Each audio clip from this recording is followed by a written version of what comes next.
Well, ladies and gentlemen, with this at the World Esports and Gaming Summit, coming up next is a panel on, is esports ready for the coming influx of freed up marketing and advertising spend? Well, we're looking at talking about the importance of flexible tools in esport marketing. Can influencers help in amplifying marketing and advertising efforts? And also understanding the various ways for marketers to evaluate opportunities for player, team, or event sponsorship. Well, for this, we're elated to be joined by our eminent panelists. First up, Allan Phang, the CMO of Galaxy Racer. We've got Adam Whyte, the CEO and founder, Edge. We've got Abhishek Moharana, CEO, Ultimate Battle, and also Alex Igelman, the founder and MD, Esports Capital Corp. Well, with this, I'd like to humbly invite and welcome all our panelists. Thank you for joining us. With this, the stage and screen is all yours. Over to you. Hello, everyone. My name is Alex Igelman. I'm the founder and principal shareholder of Esports Capital. I'm proud to be your moderator today for the World Esports and Gaming Summit. This particular session, we have three very talented industry experts from esports, and we're going to be talking about, is esports ready for the coming influx of free up marketing and advertising spend? We have Allan Phang, Adam Whyte, and Abhishek Moharana. Please introduce yourself. So we'll start with Allan. Go ahead.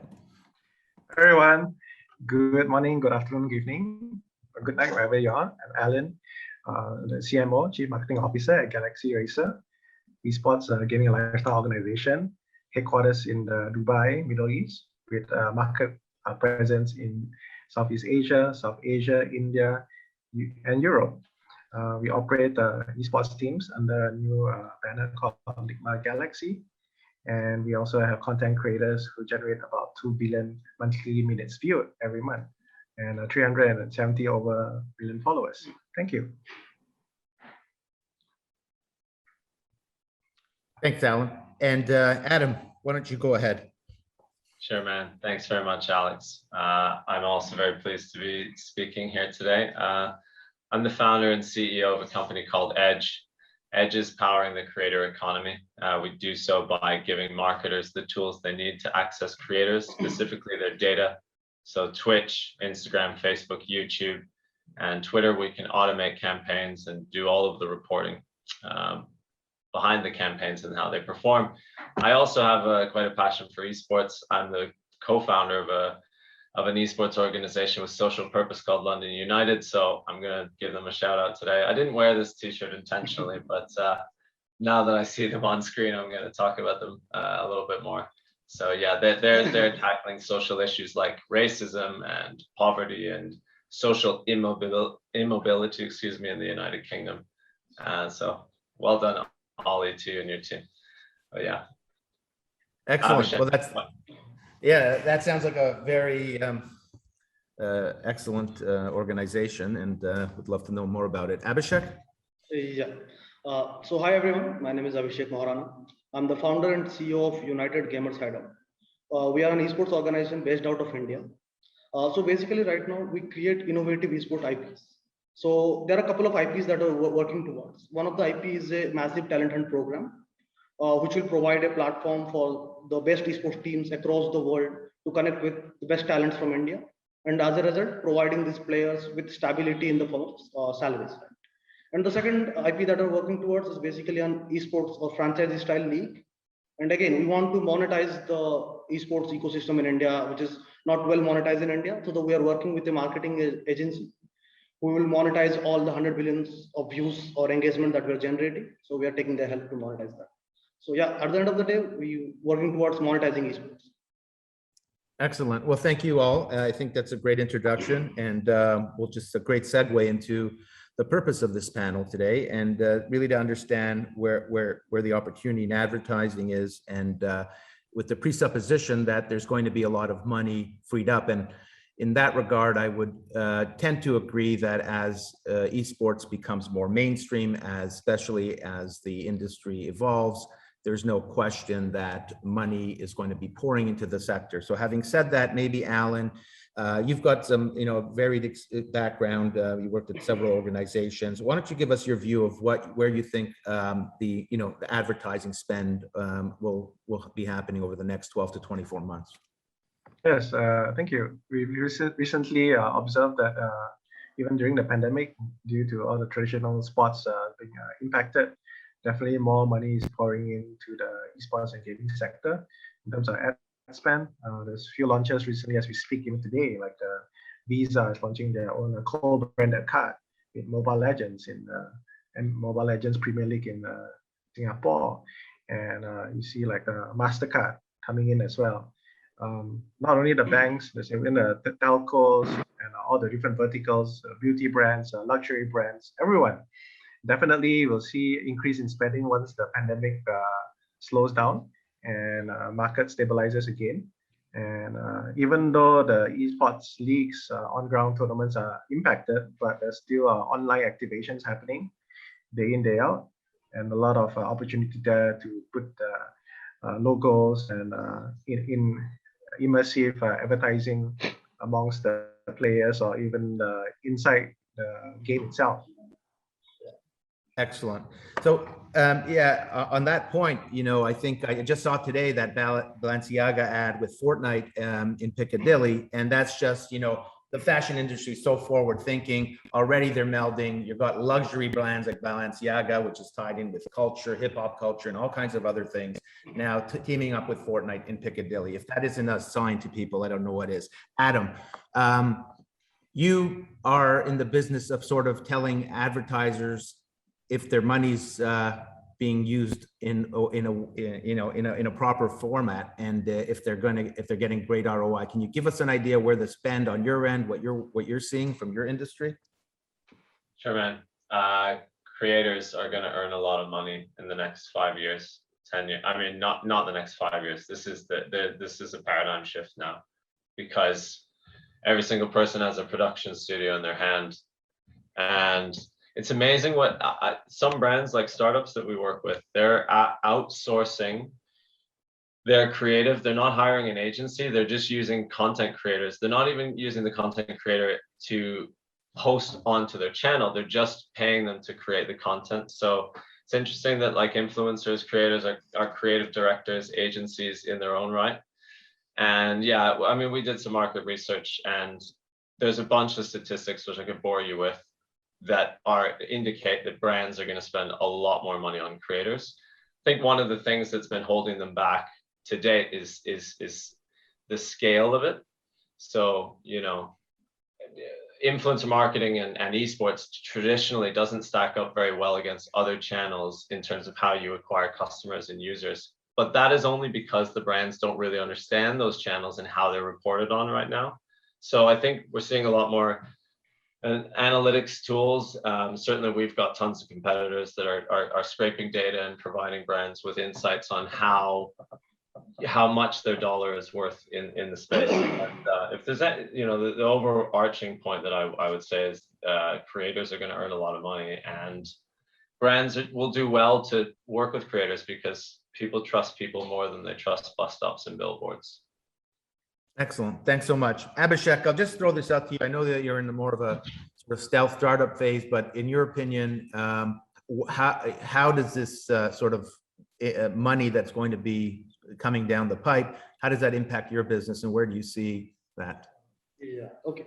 So let me talk more from an Indian context, because I think Allan and they all can talk from international context, right? So let me talk more from an Indian context. So when we see right now India, right? So India has a massive esports audience. So one thing that India always has is the massive population and a massive fan base for everything we do, right? So similar way, esports have evolved throughout years. And right now we have something around 30 to 50 million esports audience in India, which is massive. And most of them, like anything else, are again Gen Z and millennials, right? Most of the Gen Z and millennials are into esports. So we see we saw a lot of brands, or let me call it non-endemic brands, entered into India because they saw the opportunity. COVID hit hard, sports got frozen, but esports kept on booming, right? So brands like Zilek, they just sponsored a very latest tournament called VCC, Valiant Champions Conquer Championship. Then we saw Airtel, we saw Qualcomm, they all entered in India. right? And the idea was to pour the marketing money they had for other purposes into esports, because esports is still growing. And if we talk about the Gen Z and millennials these days, they are what we call too resistive towards your traditional media, right? You can't reach out to them through your ads because they use ad blocks, right? They skip ads, so you can't do your traditional marketing these days to them.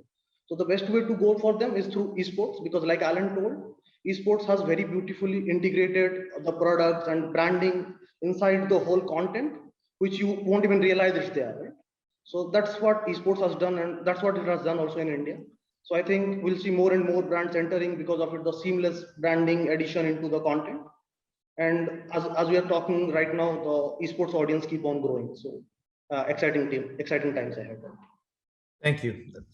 Very good points, and thanks for the focus on India. Obviously, a massive market and be making huge strides in esports globally.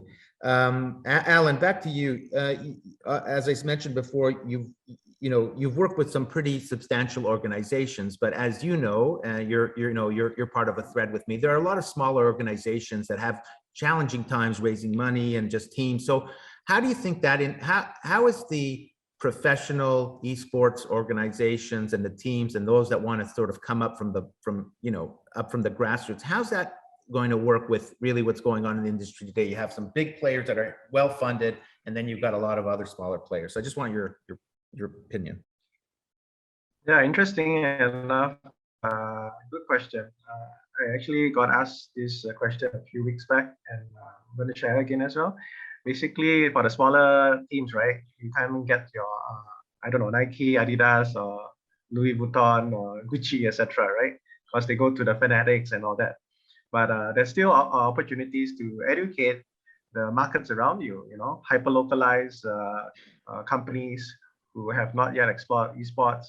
You just need to educate them and tell them the benefits of it and how it can help the community by giving back to these esports, smaller esports organizations based in a particular area. Example, if you're in London, you can approach the smaller companies around London and ask them to put in X amount of advertising dollars and try it and do some smaller campaigns. And to them, why not? Since you're already based there.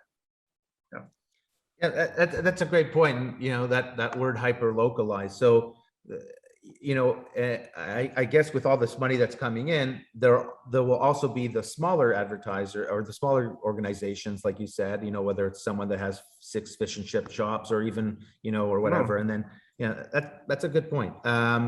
Abhishek, India obviously has a lot of people, but there's a lot of disparity. How are you going to change that in India? So right now, I say, okay, we are still talking from an esports team's perspective, right? A lot of esports teams coming up and all, right? Yeah, we're just talking about like esports teams or individuals that really right now, the marketing dollars are coming in, but they're coming into the larger organizations that are well funded, that have the relationships. And I'm just, for this industry to survive, or esports, you really have to have the feeder organizations and all that. It's not like professional baseball or hockey right now. There's no real organization that takes it from the grassroots all the way up. It's a big challenge, it's multiple titles, but I'm just thinking how you would deal with it, because that's talking about the dollars. So they're going to go to the big people, but about the smaller people. So when I see Indian market, right, compared to an West market or an Europe market, Indian market is not saturated with big teams like FaZe Clan or something. They are so basically still Fnatic, Team Liquid. They're trying to enter India, but when you talk from a local organization perspective or a local team, there is still a lot of room for someone to come up and own that market, because international teams, they still haven't entered India. And when we talk about the franchises that are in India or the esports teams, those are in India, they haven't captured the whole market yet. They are still trying to come out, and they are not across all the 3 games. So when we talk about esports teams like Fnatic, G2 and all, we see them across multiple games having multiple rosters. But when we see India, esports teams are coming up like Indian grown teams, Indian franchises and whatnot, but they are not still across multiple games. I think there is still opportunity, and there is still unexplored territory, which needs to be explored yet, because there are games like Valorant, which is picking up in India, and there are a lot of teams who can pick Valorant roster. And when we talk about international franchises, they still haven't entered India properly. So I think there is a lot of opportunity still. yeah, too early to comment ki the market is saturated or there is no room for others. I think there is a lot of plenty of room. Thank you. And Adam, the same question to you. And you know, what's your you know, opinion on this, and how it could be helped? How can grassroots esports organizations compete against bigger? These two gentlemen. For marketing dollars. I'm talking about for marketing dollars. Do you see the smaller organizations benefiting as much from this sort of newfound interest in esports marketing than the bigger teams and the bigger organizations? Do you think that, my question is, do you think that it will, this money will also filter down to the smaller organizations? Definitely. Definitely it will. Because it's an eyeballs game. It's all about how esports is the same as traditional sports. Brands are interested in accessing an audience that have an affinity for a certain type of thing, whether it be a football player or a team or just a sport in general. There's going to be a lot of money spent on any organization that's got their shit together, basically, right? And what that means is showing to the brand what they want to see, which is data about the audiences that you're accessing and where that audience is based, who they are they male or female? And then presenting that data in a compelling way to the brand that wants to access that audience, and thinking about that, like, you know, as Allan said, it can be a local business, and you show that brand, hey, 95% of my fans are based in Dubai, Abu Dhabi. I know you're trying to sell to these people. Guess what? Well, 55% of them are actually women.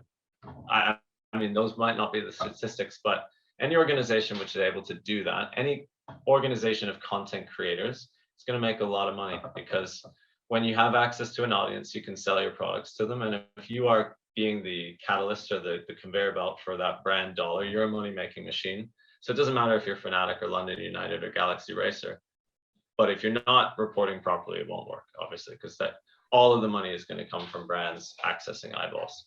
It's not going to be different to traditional sports. Okay, that's a good point. And yeah, sorry, go ahead. Well, I was actually going to say that there's certain nebulous economies like the NFT one, where esports organizations will be able to create their own assets and then benefit from that. So that's a slightly different topic of conversation, but I want to caveat what I just previously said. That is something unique in terms of tech that we haven't had in traditional sports. So that's yeah. That I'll be quiet now. No, that's great. Listen, I think, you know, your answers, all your answers leads me to the next question, which is, we know that the industry has evolved quite a bit, even since 2015, in terms of influencers and YouTube celebrities. I remember being at a con, IndieCon, PopCon, and Jacksepticeye and Mark Plier were both there. And they came, I asked the organizer, because we had sponsored a big tournament there. Actually, Tyler Blevins was there. He was playing in the tournament, and he was one of our sort of main streamers at that time. And I can tell you, he wasn't getting $50,000 an hour or whatever it is that he gets now.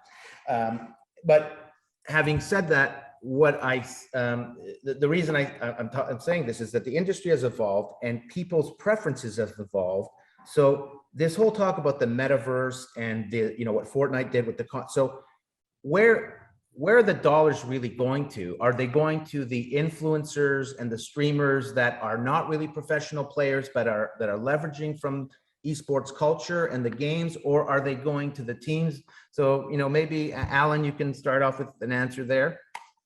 Yeah, basically all those stats you see online, the millions, etc., majority of it goes back to the publisher, right? Because they have all these in-game items and currencies, whatnot. They're the ones making the big bulk and chunk of the money. And then, of course, they use esports as a marketing tool to promote their games. And of course, followed by the streamers, the influencers, they get the stars, they get the donations, etc.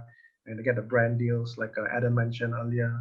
And then followed by the esports teams. And then, of course, you have media rights.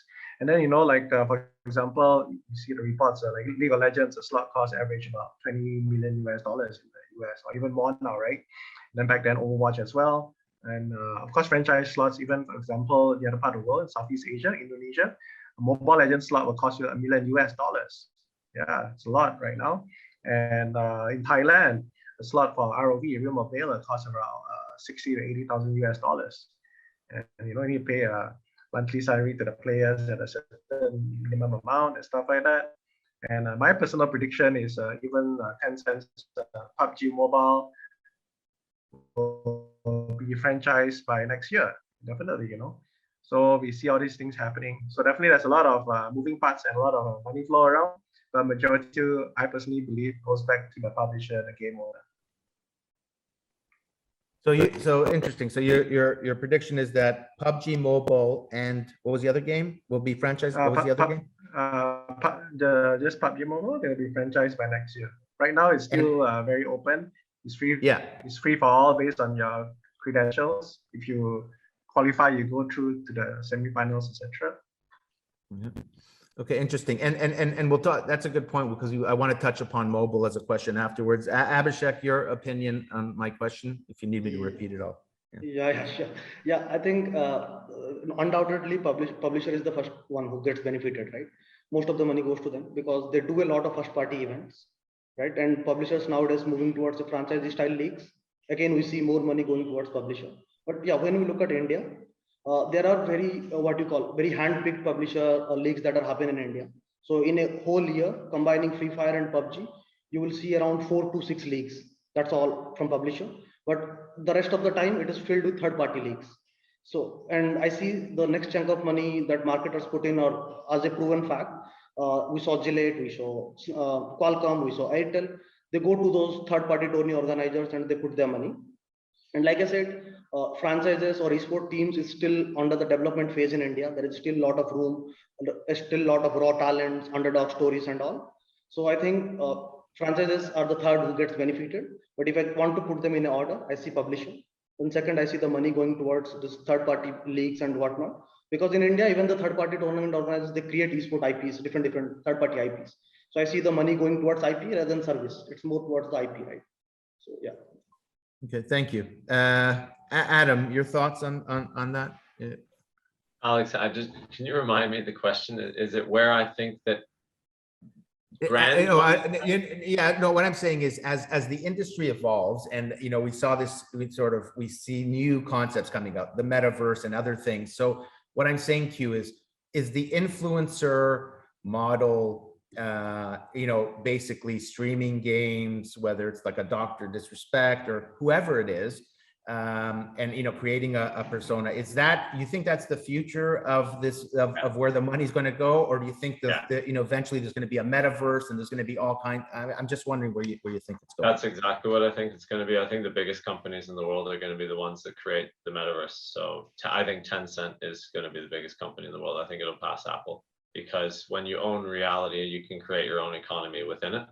I think that you're dead right. People like Ninja and Dr. Disrespect are going to be portals into that metaverse. They're going to bring their audience with them, and also Galaxy Racer, right? They'll be able to create unique experiences for their fans to get ported into that, get the exclusive skin, whether that's a weapon or a dance or an emote or a spray. And then that'll make you cool amongst your friends. I mean, it's like Ready Player One. It is going to happen. So, well, it's almost like Ready Player One, but it's a bit scary too. So a bit like Avatar as well. Is that our future of our kids, right? Going to be in some sort of bed that's going to be connected to an alternate world, and so is that the future? Yeah. But I get it.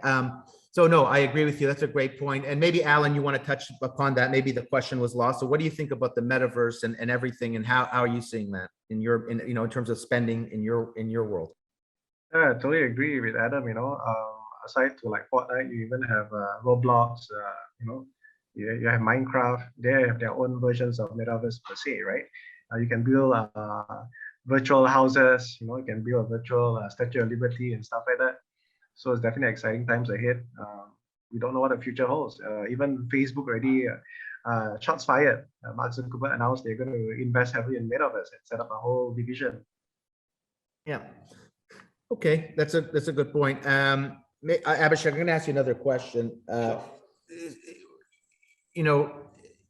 You're here on the panel, and I'd like you to explain where you see your, what you're building, how that, how that touches the advertising dollars, and maybe so I can, so you can give your opinion as to why you're on this panel.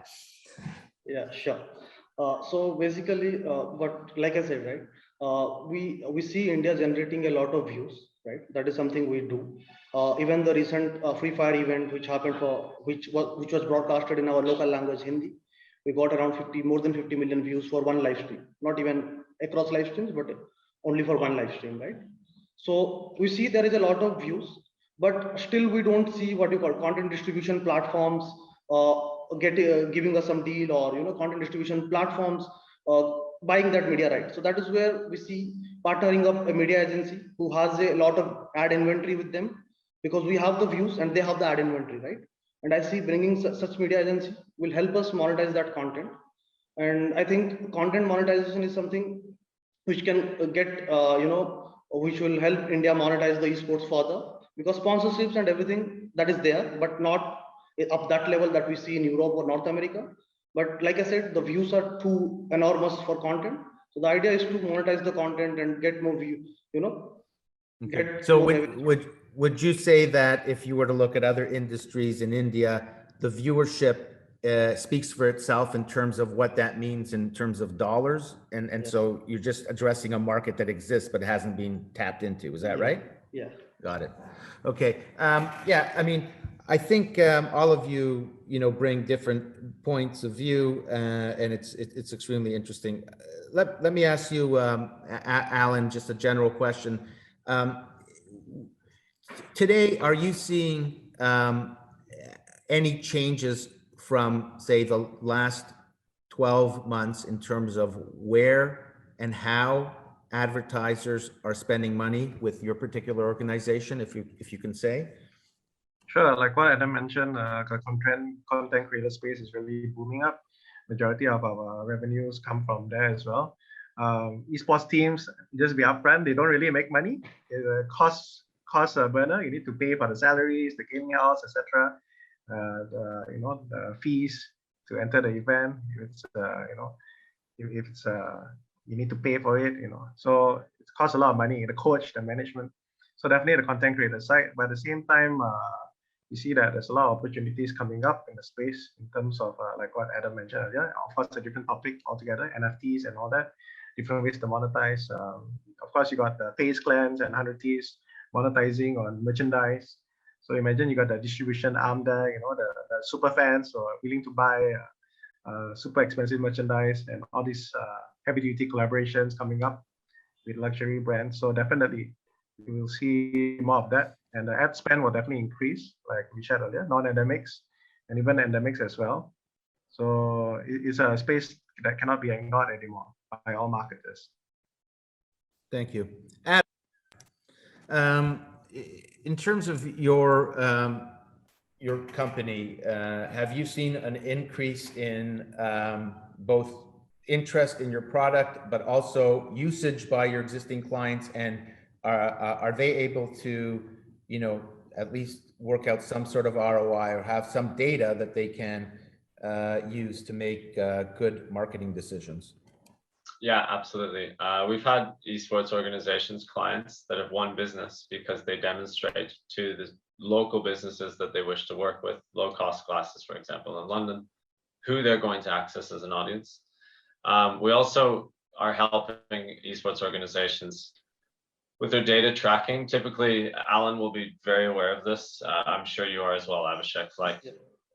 Typically, the people running esports organizations have a hell of a lot of experience with video games, and they're former pro gamers or influencers. What they're not is people that have presented reports to a brand. And so collecting data and then performing analysis on that data is a nightmare. It's taking you a long time. So with our product, what you do is you just get your gamers to hook up their Twitch, their Instagram, their Facebook, their YouTube. And then every single month, you're getting a live data feed of their performance tracked over time. And then you can present that to a brand that you wish to work with. So we're helping esports organizations win business, which is cool. You give us a little money and then you get a lot at the end of it.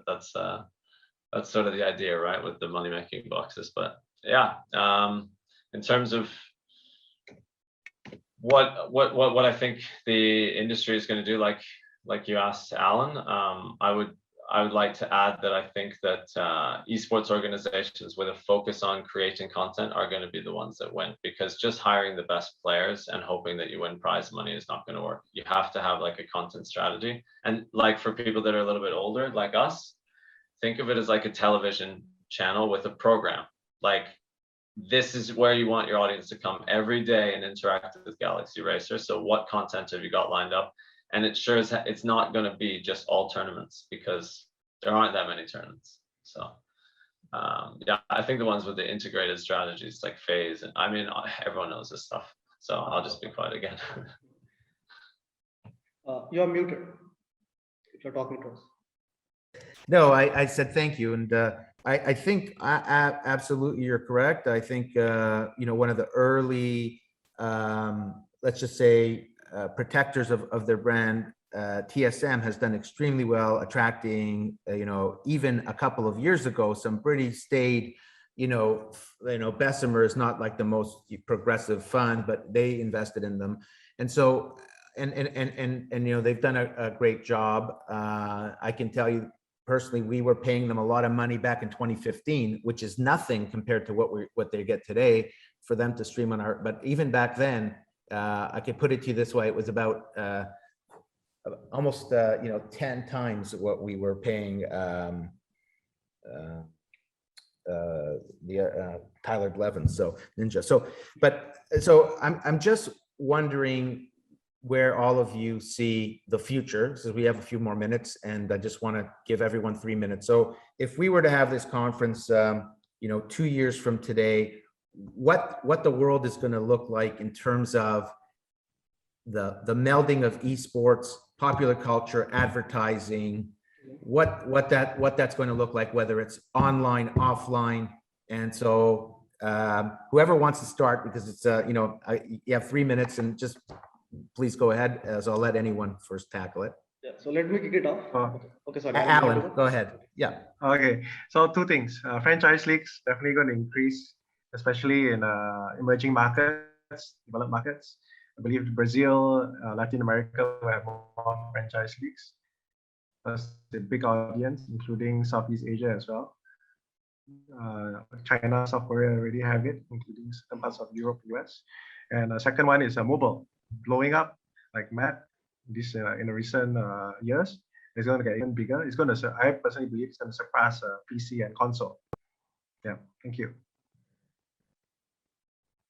Thank you. Okay. Abhishek, please. Abhishek, Yeah, go ahead. sure. Yeah, sure. I think there is a great need for, again, I want to talk a bit from the marketing and advertising perspective.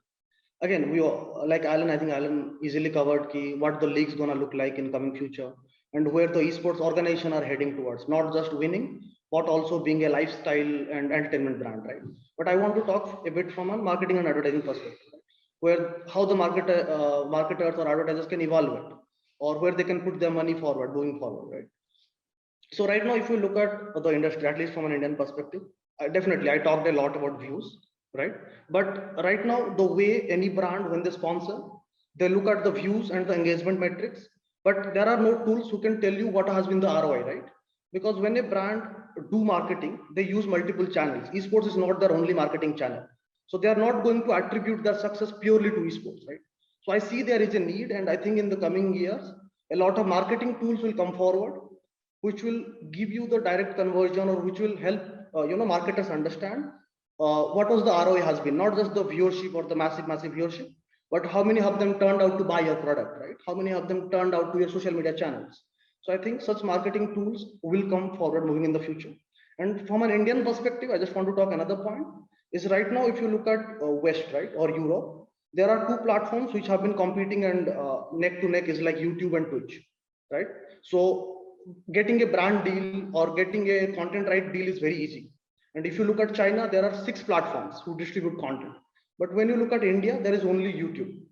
Twitch, Discord, they are, they are not even close to what market share YouTube owns in India.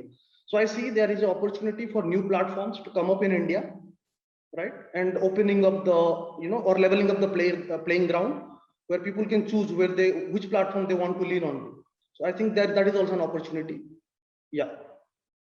Thank you very much. That's a great point. And I think, just to expound on it basically have someone come in there knowing that the market is huge, that there's a void against YouTube if you can.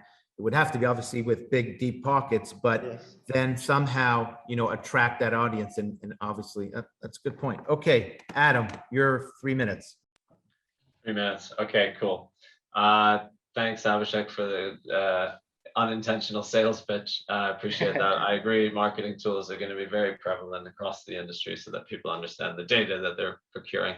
But I think that Allan and his team will be Edge customers. So that's one thing that I foresee in the future. But on a more serious note, I've said it 100 times, like creators are going to earn a lot of money. It's going to be a very different world that we live in. I really think that we'll have a platform like Upwork for influencers.